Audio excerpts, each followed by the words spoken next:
What's up, guys? Doug the Pencil here, and here we are to rank the humans of Record of Ragnarok. However, I'm not doing this in a traditional tier list format, mainly because Record of Ragnarok features so many humans that technically just don't really count as characters, and I didn't really feel like going through and just saying, I don't know who you are, I don't know who you are, I don't know who you are, I don't know who you are, repeatedly for, like, who knows, 10 minutes. Like, that's the thing. There are a lot of characters in Record of Ragnarok that are either really minor that I would like to talk about, but they more serve as functions to some of the fighters. I'm neither here nor there. I think a lot of the characters that are human in Record of Ragnarok, there are ones that need to be talked about, which I'm going to be ranking and talking about here. However, some of them just don't need it, right? So I'm not going to do a traditional tier list. So consider this a bootleg top 9. However, I'm going to be a little bit weird. I'm going to throw in the 2 Valkyrie characters that have had any real characterization that I can speak of and like talk about, because I wasn't going to make a Valkyrie tier list and or Valkyrie ranking because I don't know, like the only other 2 that had personality were like Pruder and Hillock, but there was so little that I just can't talk about it. What can I say? So let's hop right into number 9. Before we hop into this ranking, all I have to ask you to do is please subscribe if you haven't already and leave a like. It really helps your boy out. And if you really want to, after the video or right now, just leave a comment. That'd be wonderful. Now, let's get into this ranking. I don't like Gear. I don't. No real reason why. I understand Gear's function in the narrative. She's the audience surrogate. She reacts as the audience would react. But that doesn't lead me to like her. Like, that's the thing. She's not bad. Because, like, brain part of Pencil is like, yo, we know why she's here. We understand that she's here. And we respect that the narrative function she's fulfilling is being fulfilled by Gear being here. However, I don't care. And I'd rather she not be there. Like, especially in comparison to her sister, I'm like actually, how you get this much screen time and I still don't like you? And even though I don't like you, how do you get this much screen time and I just still don't care? Like, really, I'm hoping, like, a fear of mine is that we get through all 13 fights. However, Brunhild has to Volund up with somebody before Gear does, and Gear's the last Valkyrie we're left with. And I'm like, don't do it. Don't do it. Don't do it. Don't let that be the one. Like, unless Gear gets some fantastic character development, which there are 8 more fights, and, you know, let's say these fights last like 5 chapters per fight or something like that, then that's a lot of time. That's a lot of time. 8 times 5, that's 40. That's 40 possible chapters that Gear could grow in, and I could actually care for her as a character. But at the moment, I'm like, I don't know. She doesn't do much for me. I'm gonna leave it be. And she's in one of the cases in Record of Ragnarok. I think Record of Ragnarok does a great job with its designs, though I think they're going to be horrible to animate, which is why I'm very cautious about the anime. But they have wonderful designs, except for Gear. I don't know. Gear has a very strange design to me. Like, I can't picture this design like working. It'll be easier to animate, especially compared to a lot of the other designs. But I don't know. Gear never really did anything for me. That's my thoughts. She's at the bottom of the list. I just can't help it. Let's move on to number 8. Now, I know you may be wondering, what? Isami Kondo, he's not even scheduled to fight. Pencil, what are you doing? And to that I say, no, I think his design's cool. I think he's part of one of my, if not my favorite moment in the series, easily like my 2nd or 3rd favorite moment in the entire series. When he, like, you gotta realize what makes Isami Kondo so cool. Like, he's done nothing so far, literally nothing. But what makes him so cool is that start of the series, Brunhild is like, yo, the gods are cheaters, all right? They have these divine weapons, and if you have a regular human weapon, you just ain't nothing to them. It ain't gonna work out. You're gonna lose the fight, and that's unfair. However, Isami Kondo, someone who's not scheduled to fight in Record of Ragnarok, as far as I know, pulls up to the 7 gods of luck and Loki. He's outnumbered 2 to 1 because he has Sasuke, Okita, and Buddha with them, but that's about it. He's about to face off against 8 other gods, 2 of which I do believe are scheduled to fight in Ragnarok, so they're pretty darn strong, and he's ready. He just pulls up and is like, hey, yo, Sasuke, you good, bro? Like, he looks at him and was just like, hey, yo, you good, right? Because when these guys jump in, we're gonna have to fight for our life. We'll be gonna be fighting for our lives, man. And the way Sasuke, like, It's the sheer, like, I love this Chad energy that radiates from Isami Kono. One, I love his design. I know he's based off a real person, I do believe, but his design, it's fire. Like, I don't. What do you want me to say? The design's legendary. So I like the design. His one character moment where he's just like, "Hey yo, like, is it time? Is it time? We really about to pull up? Hey yo, Sasuke, you ready, bro?" And like all that like energy where he's just about that action. Like, there's really no context that he has for the situation other than the fact that Buddha's getting ganged up on. Hey, Buddha and Sasuke are getting ganged up on. He pulls up and is like, "Darn, guess it's time to fight for my life right now." It's just epic. Like, my man's a legend. There's no other reason. He doesn't have much character. I think the only other cool thing that has character that seems interesting to me is that he seems like a restrainer or a retainer for Okita, Soji Okita. I think that's his role, and it's just cool. It's cool. I think Sami's cool. That's it. There's nothing else. Moving on to number 7. And yes, I know I put 8 again. No, I know I put 9 again. Leave me be. I'm slow. Alright, so Soji Okita just contributes to like my favorite like singular page. I think there's nothing more in Record of Ragnarok that got my blood pumping, got me so hyped. And when Loki asks, "So it's war you want?" And it's Buddha, Sasuke, and Soji all being like, "You bet, bro." And that ends the chapter. Like, it's amazing. Like, and here's the thing. Unlike Isami, Soji is scheduled to fight in Record of Ragnarok. So this man knows he's going to be fighting in the future, sees these 7 luck gods and Loki himself, and just like, golly gee willikers, there are so many gods here. Be a shame if I slay them all. And like he literally asks something, "Hey yo, bro, these bad gods, right? Like the evil ones, they're the evil ones, right?" And somebody's like, "Hey yo, yeah, bro, they look pretty evil to me. They're ganging up on this homie." And Soji's like, "Ah, perfect. So it's okay if I cut them down." Like, here's the thing. I don't know how old Soji is. I know he's based off someone again. However, I don't know how old he is in this context. He may be like he seems to be an entire polar opposite to Sasuke Kojiro, who never won a fight in his life. He lost all of them, and he showed up to the battle super old. However, Soji Okita showed up to the battle super young, and he never lost a fight in his life. So I like the parallel that they have there, and I'm afraid that may mean that like Okita's gonna lose. However, I don't care if he does. At this very moment in time, the sheer bulbous Chad at like he looks like 13, sees 7 luck guys outnumbered 2-1, and he's like, "It's time for a killing spree, baby." And like, it's just cool to me. Like that, once again, there's nothing right. Record of Ragnarok not only has interesting characters in the sense that I'm intrigued to see what this man's moral compass is, because he seems to care. Like, he wants to know, "Hey yo, y'all good gods, y'all bad gods? Regardless, if y'all bad, I'm gonna have to kill you myself." And here's the thing, it makes me wonder, is he Volunded up? Because I don't think he is. And if he doesn't have the Volund on deck, that means he was pulling the same thing as Isami, where he knows, well, he may not know, but in the for the context of the reader, he's outmatched by the sheer weapons that they wield.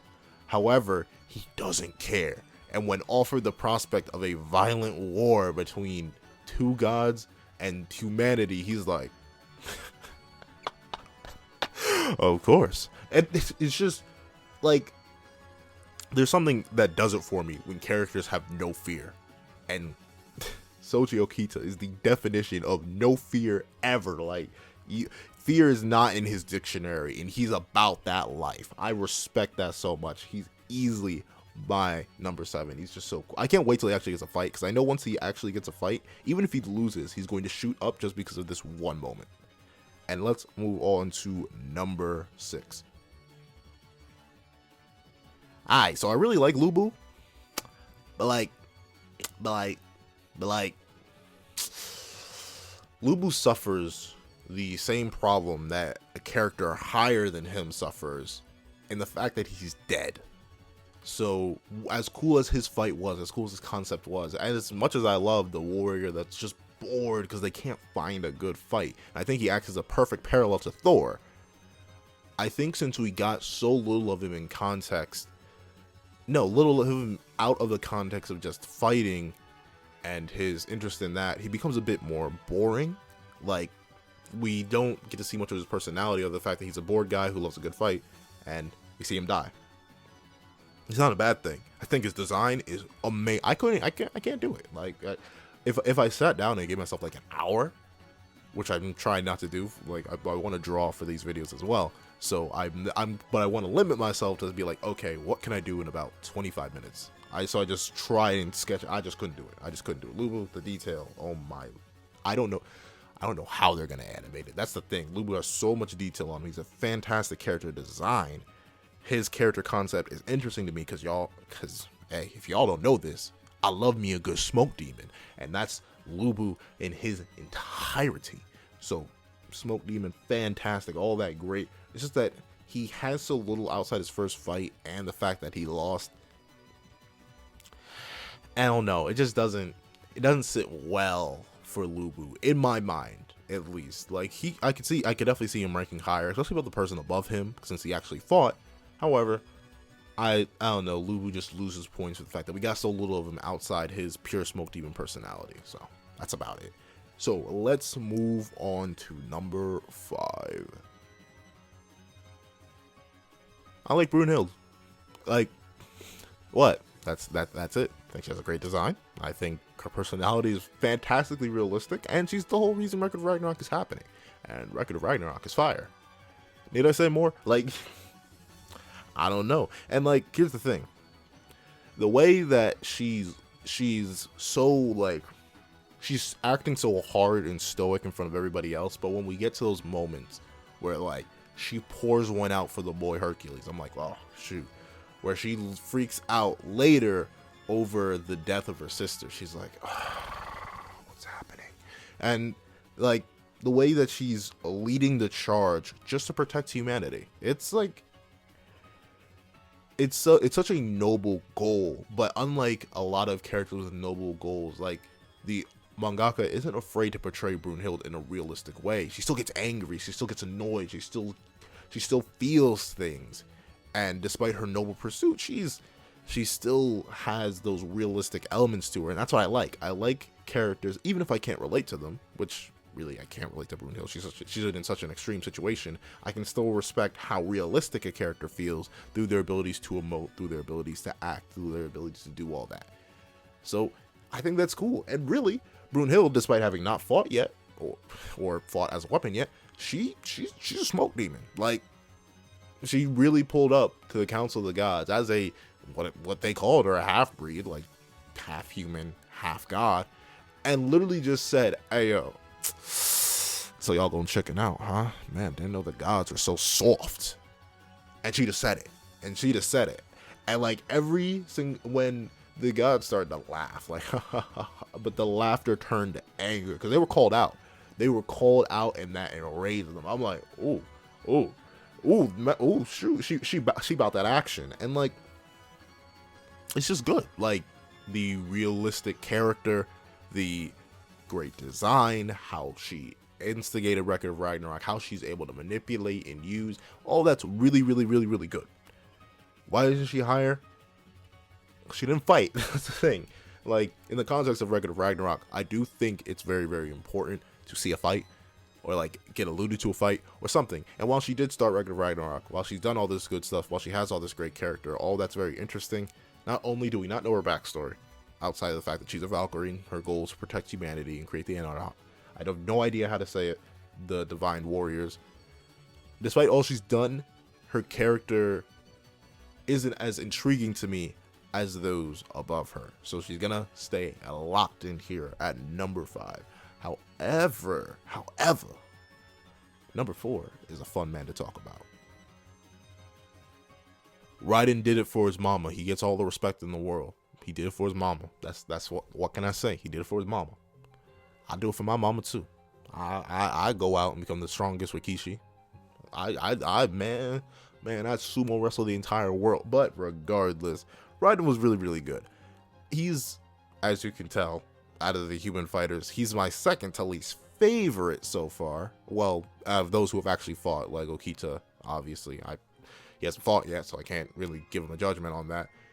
I think where Raiden struggles, and the reason I'm gonna be talking a little bit less detailed and less of my intricate thoughts here is because I do plan to make a video on really all the people who fight in Record of Ragnarok.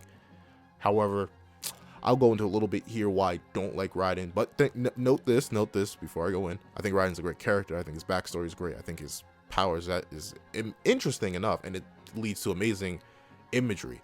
However, what Raiden lacks is not only does he die, obviously, so he loses the fight, so that loses him brownie points, but he also just seems a bit, not really, boring isn't the word. He seems this is it. He seems inconsistently characterized.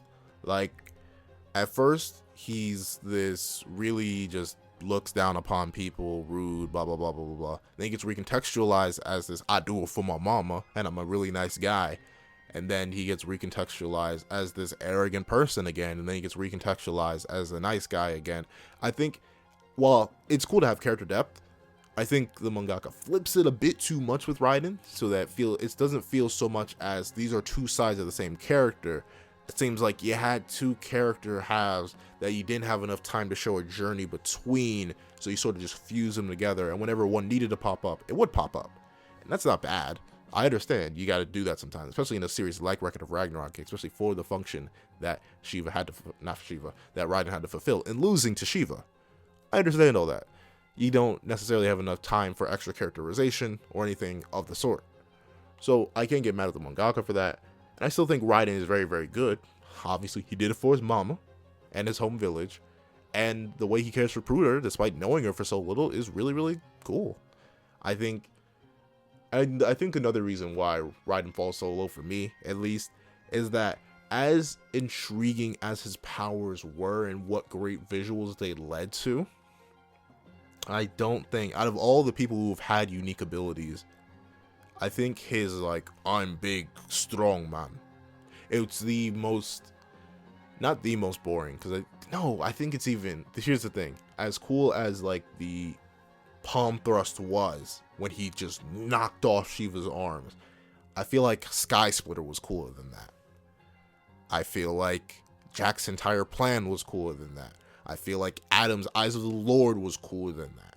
I think the 1,000 image defense is cooler than that. It's the least interesting of the abilities to me, but it's still an interesting ability because it's literally him controlling all of his muscles to an undefined degree. Though I do think the muscle control is weird sometimes, like when he puffed up his arms as the ultimate shields, I'm like, So yeah, that's my only real issue with Raiden. He's still great, but I'll talk about him later, at a later time. Let's move on to number 3. So, speaking of Jack, the Ripper was pretty good. So, I like Jack a lot. I really, really do. And in my mind, this is a minor criticism for a fight that I do plan to talk about extensively in the future. Hercules versus Jack. I think Jack backpacks that fight. I think Jack went across the Himalayas with that fight on his back. Because Jack was really the only interesting part about that fight. To me. I think that everything Jack did, cool. The way he kept bamboozling people. First, the scissors were his Volund, and they broke, so that was a lie.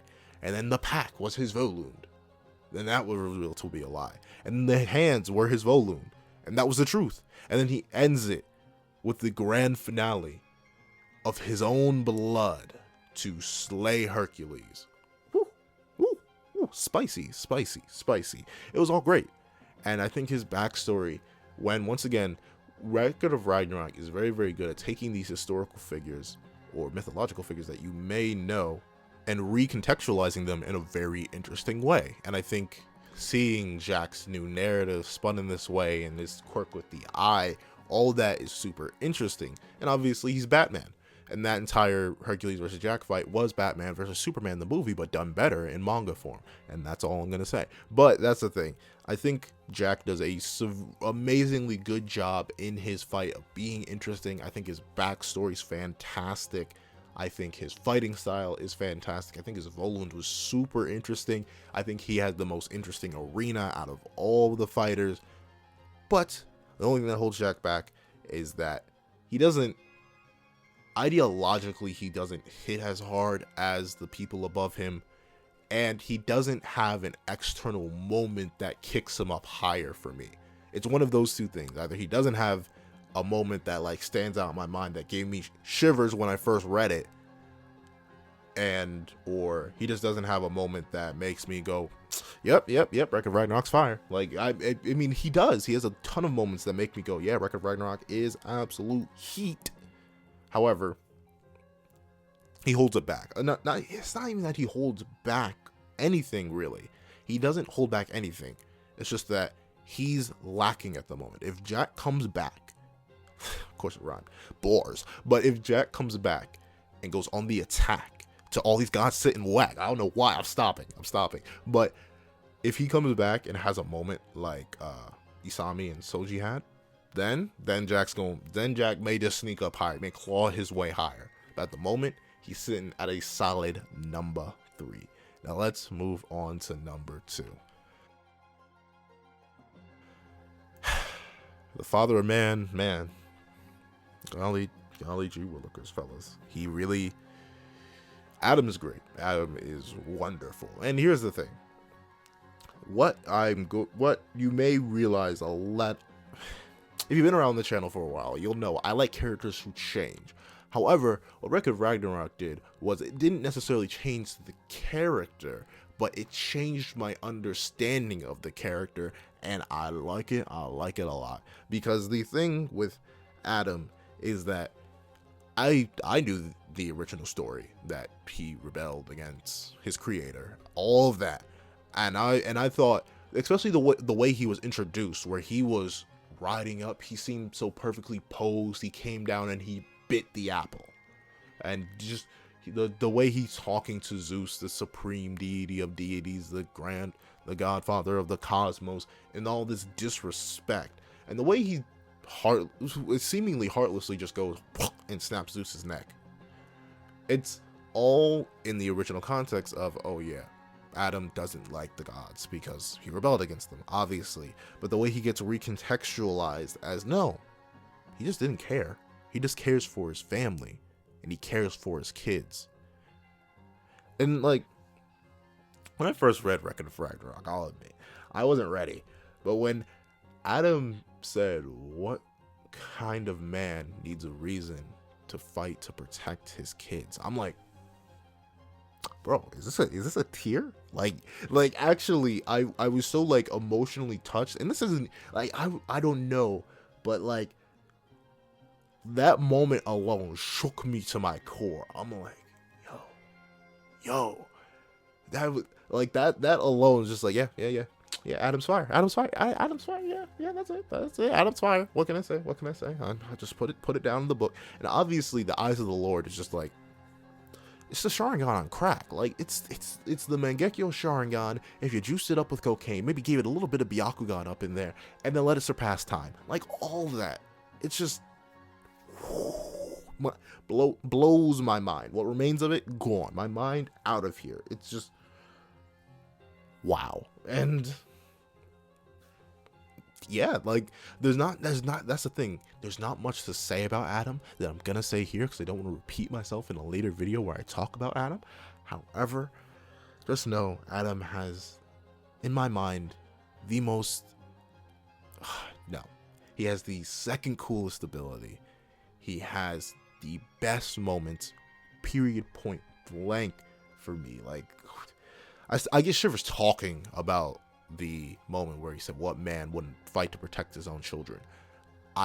He fights till after death. He takes multiple unavoidable one-hit kills. It makes me wonder, did he die after the one-hit kill, but his body kept...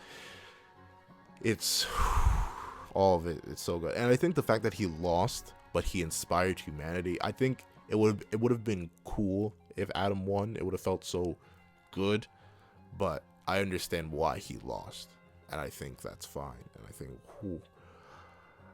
man, Adam did good. Let's move on to the one person who surpassed him, though. Number 1, Sasuke Kojiro slaps harder than that freight train I got hit by the other week. And I say that in all earnesty. Of course I got hit by a freight train. But man, does Sasuke Kojiro just slap. Like, obviously, he has the main reason for slapping. He killed the GOG, the god of gods. He was the first human to bring his weapon down on a god and win. He slayed Poseidon. And that, obviously, it's the first win humanity ever got. It was the starting point of something super serious for humanity. It opened up the eyes of, like, so many people. Like, here's the thing. Lulu showed that the gods and humans could be rivals. Adam showed that the humanity, despite losing the first match and the second match, still had hope and perseverance and the will to move on. Sasuke showed that it could be done. Sasuke showed that this wasn't a losing scenario. No matter how powerful they were, no matter how important they were, they could be struck down. That's super important.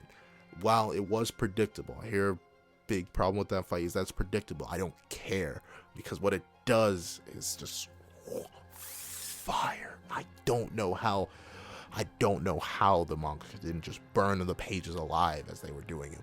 But that, obviously, fantastic. He's the only so far to revolune.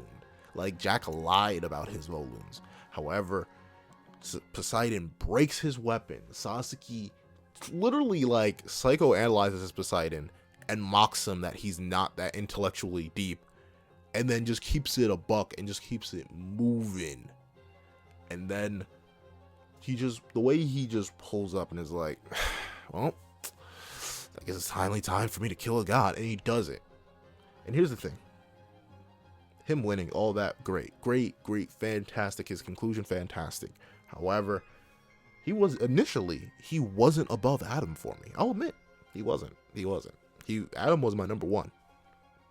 But what Sasuke did that pushed him, just like gave him that extra little kick, is that he's still there. He hates being inactive. So he pulls up to it's you know what it is. He pulls up, sees that Buddha alone. Like, here's the thing. Soji and Isami Kondo, they pulled up and saw Sasuke, a person who killed the god, and Buddha, another god, just chilling there. However, Sasuke only saw Buddha, and he saw 8 other gods, and he came in and was just like, yo, you guys, y'all just so arrogant. I don't know how y'all be doing this, but basically, I'm gonna pull up and I'll fight you all myself, because you gods that gang up on one another are no different than the humans who used to do it themselves. All of you are so high tier, all of you believe so highly of yourselves. Let me put you in your place. And when questioned by Loki if war was what he desired, while he was truly injured still and was still in great pain, he was like, you bet. And that moment is too fire. It's too fire for me to, like, conceivably not give Sasuke the respect he deserves. Man, dude's fire. Can't wait to see what he's going to do, because there's no way the manga could just put that in there for a minor side plot. It's not going to happen. Honestly, it's fire. I can't wait to see more. And that's it. That's my top 9 list of all, like, the main humans that have characters to discuss so far that I really want to talk about. So there you go. Y'all just drop your own rankings in the comments below, whether it be of these 9 humans. If there are humans that you think I missed and think that deserve some respect down below, I understand Lulu's army getting some respect because, you know, they went out and died with him. Tell me in the comments down below. I'm down to hear it. I want to talk about this because Record of Ragnarok characters are just fuego. They're fuego. That's what can I say. But that's all for today. Thank you guys so much for watching. Please remember to like, share, comment, and subscribe. And I hope you guys have a wonderful day. This is That Guy with a Pencil, writing off.